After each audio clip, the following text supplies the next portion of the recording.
Всем доброе утро, кто встречает утро вместе с нами. Это телеканал НВК Саха, программа «Новый день», в студии Иван Луцкан. И сегодня, 6 июня, в четверг, буду вместе с вами я.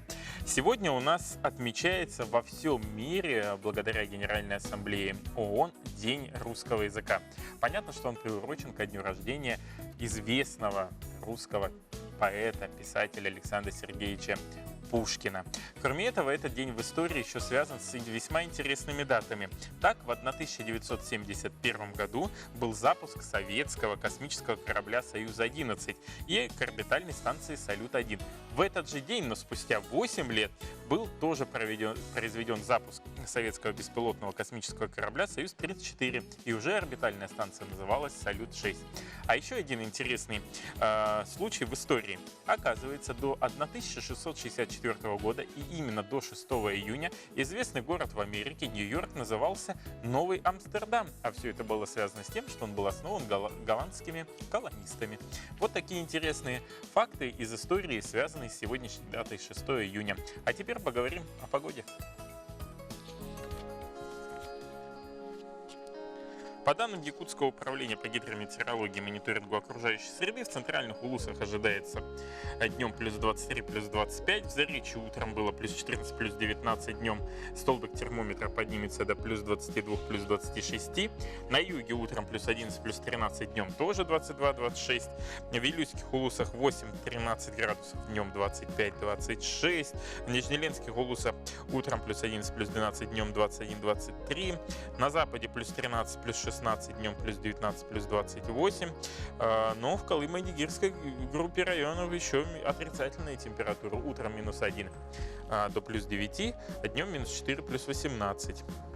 В Янских улусах плюс 4, плюс 9, днем плюс 12, плюс 18, а на северо-западе республики минус 3 до плюс 12 утром, днем плюс 2, плюс 18. Что касается Якутска, то в Якутске лето, замечательная пора, такая же и температура воздуха. В 6 утра было плюс 15, атмосферное давление 747 миллиметров ртутного столба. Днем сегодня будет преобладать северный ветер со скоростью 3,8 метров в секунду, а температура воздуха просто замечательная, 24-26 градусов выше нуля. И в целом погоду обещают синоптики без осадков.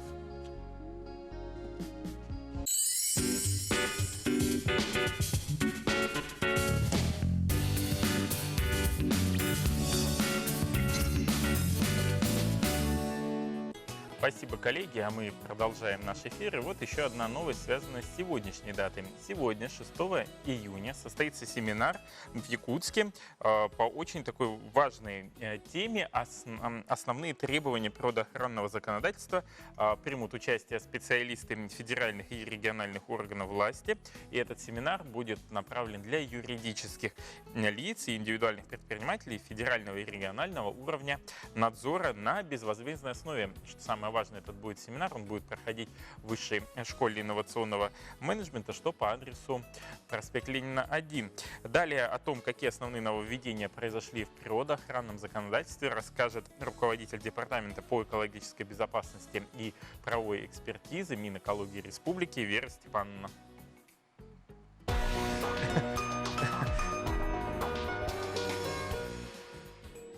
Доброе утро, уважаемые телезрители! Как все мы знаем, уже ежегодно 5 июня празднует День охраны окружающей среды, День эколога.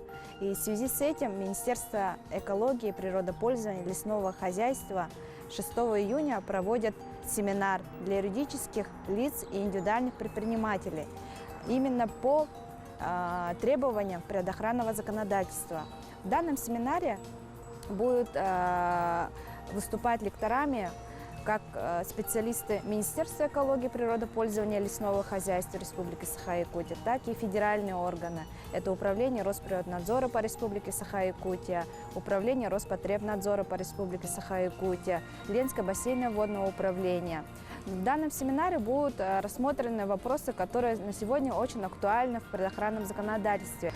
Одними основными нововведениями в предохранном законодательстве является, что с 1 января 2019 года у нас поменялись некоторые отчетности. Допустим, отчетность по среднему малому бизнесу, допустим, вот, которое было по отходам, оно у нас определилось так, что, допустим, они такой отчет могут сдавать только имеющие объекты третьей категории, оказывающие негативное воздействие на окружающую среду.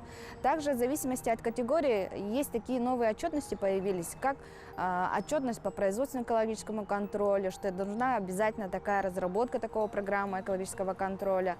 Также отчетность по выбросам появляется. Это вместо тех, которые раньше мы выдавали разрешение на выбросы и документы утверждения об отходах, от образования отходов и лимитов их размещения. Вместо них вот появляются отчетности для третьей категории. Также необходимо отметить, что для четвертой категории планы и проверки не проводятся. Также вы можете ознакомиться в данном семинаре именно по каким критериям могут определяться эти объекты в зависимости от негативного воздействия. Как их можно поставить на учет, как вносится в этот государственный реестр, как заполняется заявление на постановку на учет. Также будут рассмотрены вопросы по водным отношениям. Это будет у нас после обеда, будут выступать с нашего министерства специалисты, именно как правильно оформить документы на разрешение водопользования, решение на сброс.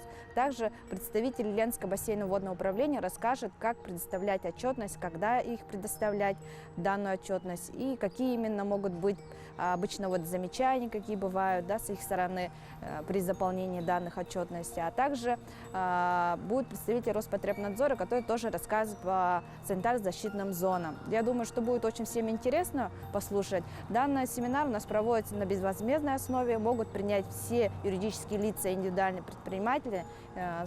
Приглашаем всех заинтересованных на данное мероприятие. Спасибо за приглашение. Мы продолжаем нашу работу. Ежегодно 6 июня в России отмечается Пушкинский день. По всей стране и за ее пределами имя поэта объединяет всех, кто любит великий и могучий русский язык. Я напомню, что сегодня еще и по учреждению Генассамблеи ООН отмечается День русского языка. Александр Сергеевич выставлен на пьедестал во многих городах не только России, но и за рубежом. И о некоторых из таких памятников расскажет наш следующий сюжет. Первый памятник Александру Пушкину был установлен 6 июня 1880 года на Пушкинской площади в Москве. Причем готовиться к этому начали за 5 лет. Был проведен огромный конкурс и отсмотрены десятки проектов, в результате чего комиссия остановилась на скульптуре Александра Опекушина. Бронзовые скульптуры Александра Пушкина и его жены и музы Натальи Гончаровой встречают своих поклонников на Старом Арбате у входа в свой особняк. Особенностью ее является то, что цветы многие стремятся положить не на постамент, а вложить в руки Натальи. Еще один герой, занимавший немалое место в жизни Александра Сергеевича, но существовавший лишь на страницах его романа, Евгений Онегин, разделил со своим создателем памятник в Йошкар-Оле. Монументу, установленному в 1899 году в Царском Селе, выпала нелегкая судьба. Это творение Роберта Баха 4 года пролежало в земле, чтобы избежать разрушения фашистами, оккупировавшими населенный пункт во время Второй мировой. Впрочем, на его внешнем виде это почти не сказалось, и в конце войны, после небольшой реставрации, памятник был возвращен на место. Первый памятник Пушкину в Париже был установлен в 1912 году, однако через 20 лет его вывезли в Царское Село. Долгое время город, о котором Александр Сергеевич мог только мечтать, оставался без памятника. Но в 1999 году в сквере поэтов был установлен бронзовый бюст поэта работы Юрия Орехова. Множество воспоминаний поэта связано с простой русской женщиной, его няней.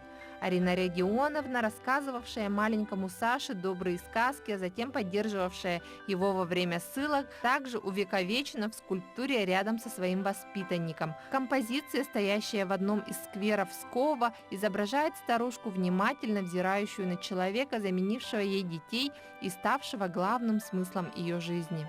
Памятник в Шанхае был поставлен в 1937 году при непосредственном участии Федора Шаляпина, бывавшего здесь на гастролях, и Александра Вертинского, некоторое время проживавшего в Китае. А в 1988 году памятник поэту установили и в Дели, где поклонников его творчества оказалось больше ожидаемого. В Якутске тоже есть уютный уголок в самом центре города, посвященный Александру Сергеевичу Пушкину. Его бюст был установлен в 2000 году в небольшом скверике возле Русского драматического театра по проспекту Ленина. Я вас любил, любовь еще быть может. В душе моей угасла не совсем. Но пусть она вас больше не тревожит. Я не хочу печалить вас ничем. Я вас любил, безмолвно, безнадежно. То робостью, то ревностью томим. Я вас любил так искренне, так нежно. Так дай вам Бог, любимый, быть другим. А мы продолжаем наш эфир. Вот уже 14 лет, как был создан Федеральный банк данных о детей, которые остались без попечения родителей, и о детях-сиротах. За эти 14 лет более 100 тысяч детей обрели новые семьи. У нас в республике активно этой работой занимается Международный фонд «Дети Саха-Азия». И сейчас мы предлагаем познакомиться с героями нашего следующего сюжета. Знакомьтесь, Аслан. Мальчику 14 лет. Несмотря на ограниченные возможности здоровья, Аслан очень умный, рассудительный и позитивный. Доброта и отзывчивость мальчика покоряют всех, кто его окружает. Я люблю заниматься, лепить, раскрашивать, телевизор смотреть, фильмы военные смотреть. Люблю праздники всякие. Я люблю танцевать.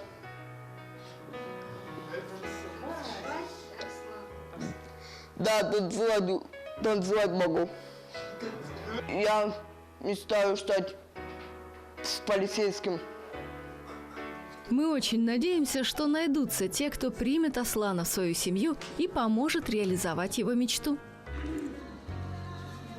Меня зовут Настя. Мне 16 лет.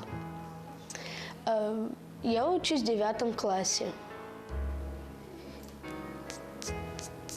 Настя, а чем ты увлекаешься? Что ты любишь? Я люблю играть, рисовать. А рисуешь что? Домики там всякие разные. А музыку слушаешь? Да. Вот какую музыку? Ну, какие группы или каких исполнителей? Не знаю. Всякие слушаю. Ага. Разную музыку слушаешь, да? Настя, ну вот школу ты закончишь, а какие у тебя планы? Снять квартиру, найти себе мужа и машину. А учиться ты будешь? Да, да. А на кого выучишься? Наверное, на повара. Настя – добрая и послушная девочка. Она с удовольствием выполняет поручения и учит своим примером младших детей. Настя охотно участвует во всех мероприятиях, особенно любит читать стихи.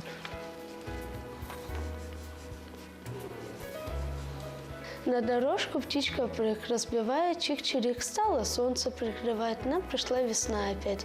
Где-то коркой снег лежал, ручеек вдруг побежал. Стало солнце прикрывать, нам пришла весна опять. Настя мечтает жить в семье.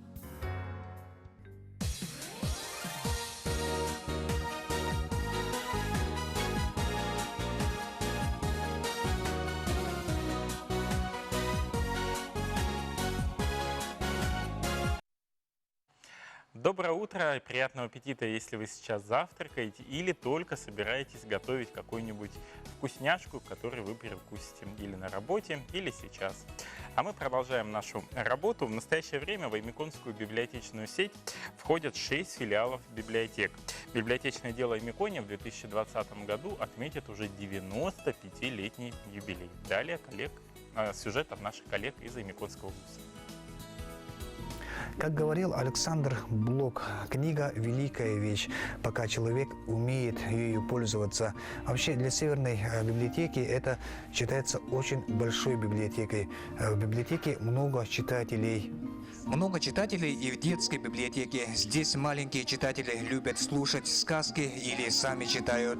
Я люблю сказку рассказать. Мне понравились его сказки. Работа библиотекаря направлена на просвещение населения. Со времен наших дедов в каждом поселении района способствовали тому, чтобы население за краткий промежуток времени стало грамотным, и это было достигнуто. Работаем, трудимся. Во всех библиотеках работают креативные и инициативные работники, ветераны библиотечного дела, молодых специалистов у нас очень много. Единственная проблема – помещение библиотеки. Зимой холодно, с потолка течет. Кроме того, библиотека находится на правах аренды на 3-м этаже здания Ростелекома. И пожилому населению преодолевать крутые лестницы довольно сложно. Работники библиотеки проводят для детей и взрослых различные мероприятия. Этим делом занимаются молодые, перспективные методисты. Различные интересные проекты, такие как «Читающая Аймикония», «Вместе с книжкой мы растем», «Экологическая тропа», «Зеленая книжка». Разрабатывается проект «Уличная библиотека». Эта библиотека будет стоять на улице, на площади Победы, где люди у нас отдыхают. В библиотеке трудятся и опытные работники. Ольга Ивановна, заведующая отделом обслуживания, в 1995 году начала свою деятельность с детской библиотеки. Библиотекарем я стала давно. Это было 24 года тому назад. В следующем 2020 году библиотечное дело Аймикония отметит свой 95-летний юбилей. Артур Старостин, Светлана Поцуева, Аймиконский район. В последние годы в нашей стране уделяется особое внимание развитию малого и среднего бизнеса. Одним из инструментов развития является кредитование. И сегодня у нас в гостях финансовые эксперты. Это директор регионального филиала одного из самых крупных и устойчивых банков в России. Это Россельхозбанка Василий Алексеевич Тимофеев. Доброе утро. Доброе утро. И начальник отдела по работе с клиентами малого и среднего бизнеса этого же филиала банка Николай Владимирович Соловьев. Доброе утро. Доброе утро.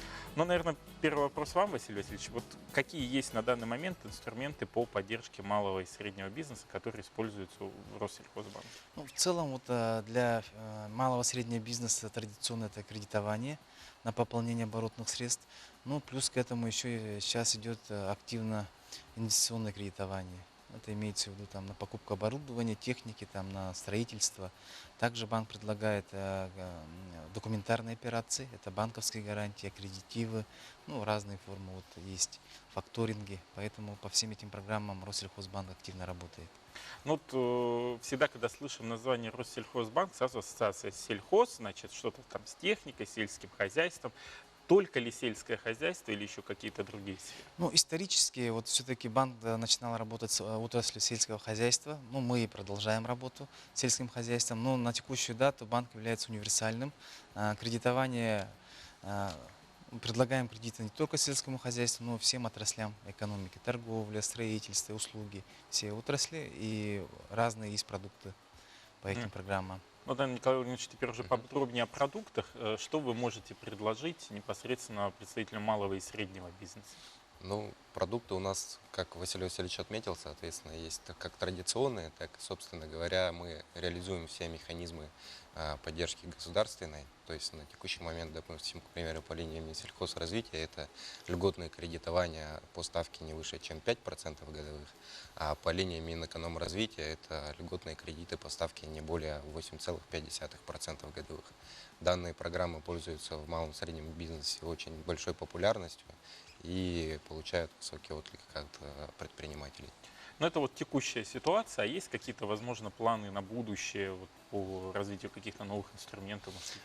Действительно, ну, на этом поддержка малого и среднего бизнеса не останавливается. И на текущий момент, не так давно была постановлением правительства утверждена новая программа комплексного развития сельских территорий, в рамках которого будут также расширяться как действующие механизмы льготного кредитования, так и предложенные новые механизмы льготного кредитования на приобретение и строительство жилья по ставке не выше, чем 3% годовых. Это уникальные программы, которые будут введены вот в ближайшем будущем. Кто ими сможет воспользоваться? Воспользоваться могут, собственно говоря, как и граждане, физические лица, так и предприятия. Для предприятий, соответственно, там будет дополнительно введены поддержка там, до 5% годовых будут кредитоваться на инженерную инфраструктуру.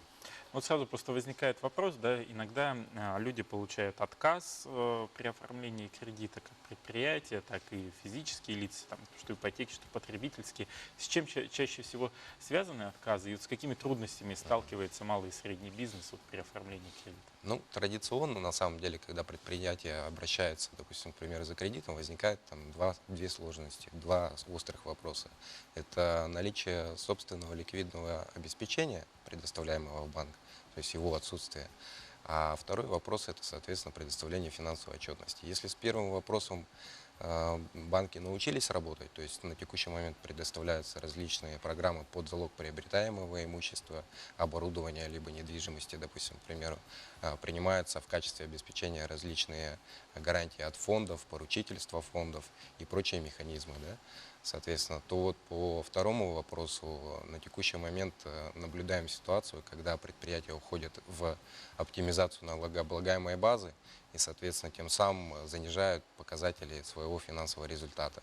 А как известно, соответственно, если у вас отрицательный либо низкий финансовый результат документарно, соответственно, мы не можем рассчитать хорошую сумму лимита кредитования, потому что, соответственно, если вы не зарабатываете, вы, соответственно, не сможете рассчитаться по действующим кредитам. Не будете неплатежеспособны.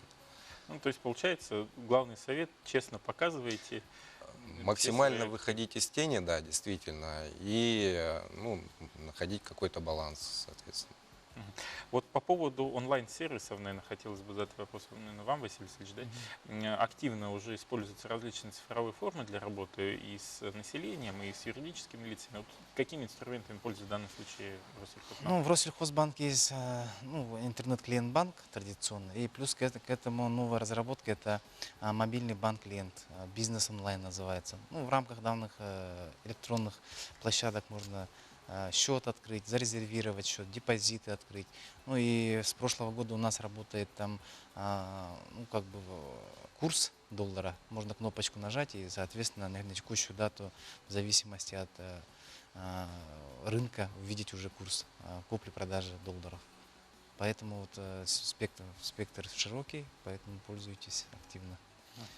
Вот по поводу еще каких-то новинок, возможно, да, не только вот связанных с цифровой, а какие-то продукты, возможно, которые предлагаются. Николай Иванович, есть что добавить? Ну да, действительно, вот как Василий Васильевич отметил, у нас онлайн-сервисы развиваются, и конкретно вот для малого и среднего бизнеса есть такая услуга, как светофор, так называемая, да, когда, допустим, к примеру, малый и средний бизнес набирает платежное поручение, чтобы отправить денежные средства своему контрагенту, ИНН в поле забивает, и, соответственно, светофор, система показывает, насколько надежен контрагент.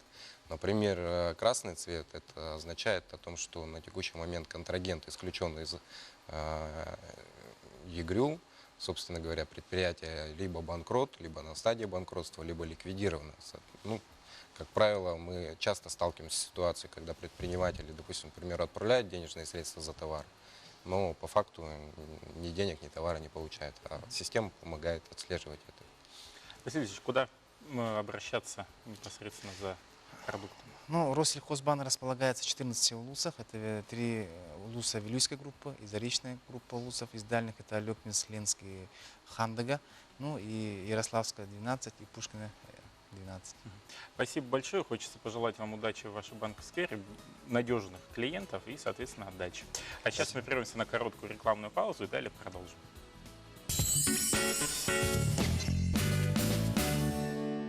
Доброе утро! Мы продолжаем наш эфир. Напоминаю, что вы с новым днем на канале НВК Саха, в студии Иван Луцкан, и мы продолжаем. Что касается погоды, то в Якутске сегодня ожидается вполне хорошая, замечательная погода. Плюс 24, плюс 26. Погода без осадков. Правда, дуть будет северный ветер. Но разве он испортит настроение в такую летнюю замечательную погоду? Что касается районов и улусов республики, то тоже там вполне летняя, хорошая погода в целом по республике, за исключением, конечно, северо-запада, Колыма-Дигирской группы районов, где еще по ночам и утром наблюдаются отрицательные температуры. Тем более о дне в истории. 6 июня 1933 года в городе Кэмден, это в Америке, штат Нью-Джерси, впервые в мире открылся кинотеатр, в котором автолюбители могли смотреть кино, не выходя из своих машин. Если мне не изменяет память, в Якутске как-то проводился такой эксперимент, ну и как-то вот сейчас о нем больше не слышно. Хотя идея вполне интересная и жизнеспособная. Ну а теперь мы поговорим традиционно по четвергам о кинопремьерах, которые пройдут в кинотеатрах нашей республики.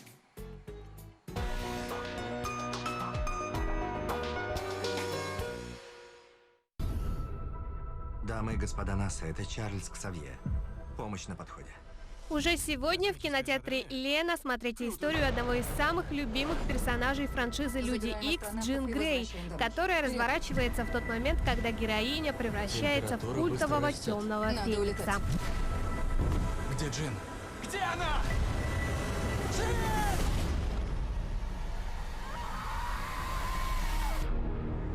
Во время опасной для жизни спасательной миссии в космосе девушка оказывается поражена таинственной космической силой, которая превращает ее в одного из самых могущественных мутантов.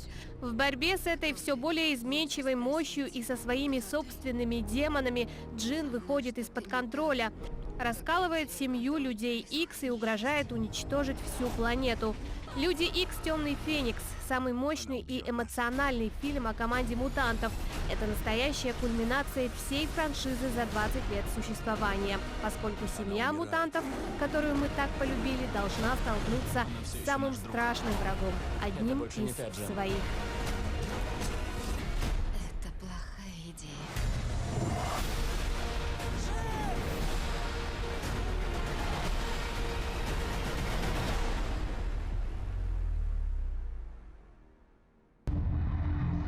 Повторяю, улица Текла, 18, 6-й этаж. «Домино» – это 41-й по счету фильм культового режиссера Брайана Де Пальмы, который 36 лет назад подарил нам «Лицо со шрамом», один из любимых фильмов всех иммигрантов. Пулемет «Скорпион», также 9,3 кило взрывчатки. Главный персонаж Домино – полицейский из Копенгагена, одержимый мыслью во что бы то ни стало найти убийцу своего друга и коллеги. Для этого ему необходимо объехать всю Европу и столкнуться с самыми влиятельными бандитами. Месть – лучший мотиватор.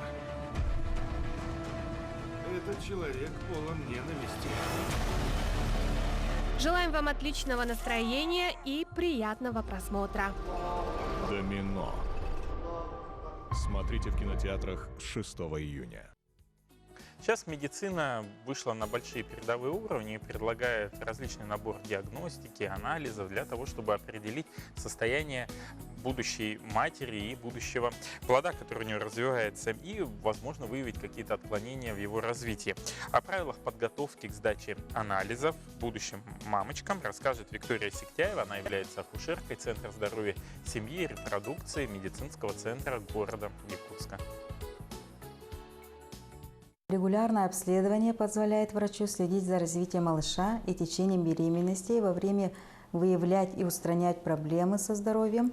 Вот только чтобы полученные данные с вашего состояния были достоверными, и некоторым обследованиям при беременности нужно правильно подготовиться.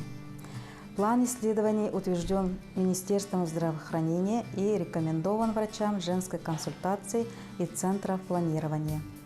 Анализы и исследования, указанные в плане, являются основными и необходимыми для будущих мам. Например, биохимический анализ крови, общий анализ крови, группа крови, кровь на сифилис, кровь на ВИЧ, он сдается натощак. Желательно в одни и те же часы, не менее чем через 8-12 часов после последней трапезы. Не стоит сдавать кровь для анализа после физической нагрузки, физиотерапевтических процедур, рентгенологического исследования, внутривенного введения лекарственных средств. Рекомендуется исключить жирную и жареную пищу, копченые, сладкие, мучные изделия и газированные напитки. Самое главное, важно четко соблюдать рекомендации по подготовке к анализам. В противном случае результат исследования может оказаться недостоверным. После рождения ребенка его могут подкараулить различные заболевания, в том числе и патология лор-органов. И об этом мы поговорим с нашей гостьей в студии. Бочкарева Сардан Семеновна, она является врачом-оториноларингологом лор-отделения педиатрического центра РБ-1, Национальный центр медицины. Доброе утро, Сардана. Доброе утро. Ну, сразу, да, сходу, какими заболеваниями чаще всего болеют дети и как вести их профилактику? Ну, чаще всего дети болеют именно по моему профилю. Это острые инфекционные заболевания верхних дыхательных путей, околоносовых пазух, глотки и уха. Как они называются, эти заболевания? Вот иногда родители, ой, у меня вот что-то там у ребенка. Ну, это острые риносинуситы, по-другому гаймориты, ангины, танзелиты, да, и отиты.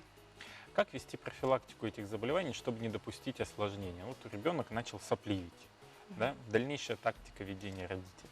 Надо своевременно лечить, капать капли, ну вообще все делать по инструкции врача, обратиться к специалисту, да, и уже лечиться. А то бывает так, что не докапали, не долечились, из-за этого бывают осложнения. В виде вот обычный насморк переходит в гайморит, либо присоединяется отит. Вот как понять, что у ребенка уже, скорее всего, развивается осложнение банальной вирусной инфекции? Ну, уже по ребенку видно, потому что появляются симптомы, это гнойные выделения из носа, не просто сопли прозрачные, да, или ребенок начинает беспокоиться и говорить то, что боль в ухе появился. То есть боль в ухе – это один тоже из симптомов. Да. Это отита, да, или все-таки это то, что гайморит отдает из пазухи? Нет, вот. Нет. Это отит, потому что ушная боль, она сравнима с зубной болью. Она очень острая. Ага. Вот чаще всего к вам именно непосредственно в отделение попадают дети с какими диагнозами? Наше отделение – это плановое отделение. Поэтому поступают к нам на операцию. Плановые – это аденоидэктомии, тонзиллоктомии и вот, септопластики бывают. А кому показано? Вот аденоиды – это, наверное, самая часто встречающаяся патология у детей. И мамочки иногда думают, надо, не надо ли госпитализировать ребенка, в каком возрасте. Вот что бы вы могли бы здесь посоветовать? Аденоидные вегетации, они есть у всех детей. В норме они сами уменьшаются, исчезают полностью где-то к 10-12 годам. Бывает так, что если ребенок часто болеет, у него частые вот насморки или аллергического характера риниты, да, и у аденоида увеличиваются. Они увеличиваются, и они уже мешают дыханию у ребенка, присоединяются различные, могут быть смещения зубов верхних, да, и отиты частые, которые могут привести к тугоухости, к стойкой, да. Поэтому их надо своевременно оперировать, если, конечно, не помогает консервативное лечение. Вот когда надо принимать решение об операции? Когда ребенку 2-3 года? Или же все-таки когда он старше, допустим, становится? Вот какой-то период есть? Вообще самый активный рост у ребенка это в 3-4 года. Это лимфоидная ткань, аденоидные вегетации, необные миндальные, они активно растут. Поэтому лучше подождать немножечко, потому что это, возможно, просто такой период, оно потом само исчезнет. Если же оно не уменьшается, симптомы продолжаются, и у ребенка уже появляется налицо, уже вот то, что аденоиды большие, да, тогда надо оперировать 100%. А вот как видно, что у ребенка аденоиды? Вот мама сама может определить? Да, может, потому что бывает ночное апноэ, ребенок спит, и во время сна он может задохнуться, точнее задыхается, задерживает дыхание. И это уже хроническая гипоксия мозга. Или гнусавость голоса. Всегда приоткрытый рот, опавшие, оснувшие вот глаза, мешки под глазами, да. И бывает так, что из-за гипоксии верхняя челюсть, она маленькая становится. И из-за этого вот скученность зубов верхних. Это вот тогда получается самый лучший совет, где-то вот 7, может 8 лет, да, проведения? Да, до школы. До школы обязательно. А вообще оперативное лечение, оно проводится в каких условиях? Какой наркоз? Вот я по себе просто помню, это было очень давно, там 30 лет назад, да, все делалось наживую, вот так вот все удалялось. Сейчас как операции проходят? Сейчас все операции делаются под наркозом, общая анестезия, оно ингаляционное, анестетиками, да, и безопасное. По времени сколько операция длится и сколько потом после операции ребенок находится в стационаре? Дети, операция в основном, если просто аденоиды, это 5-7 минут. Всего лишь? Это сама операция с наркозом, и с пробуждением от наркоза это где-то 15 минут, 15-20. А после этого сколько ребенок еще в стационаре находится? 1 день, точнее 1 койко-день. Всего лишь? Да, после. То есть ваш совет — не бояться родителям, Да. отправлять в случае необходимости в лор-отделение при показаниях, и в принципе это все быстро делается. Да, оно очень часто делается, и это несложная операция. Что, спасибо большое, Сардан, что подошли к нам в студию. Хочется пожелать удачи в вашей работе, потому что работа нелегкая, вы постоянно работаете с детьми и делаете их здоровыми и в конце концов счастливыми. Сейчас мы прервемся на короткую рекламную паузу. Оставайтесь вместе с нами, потому что далее моя коллега Пелагея Буртахова продолжит эфир нового дня. Я же с вами прощаюсь до завтра. Увидимся. Всем хорошего и отличного четверга. Напоминаю, что сегодня 6 июня. Отличного дня. Пока-пока.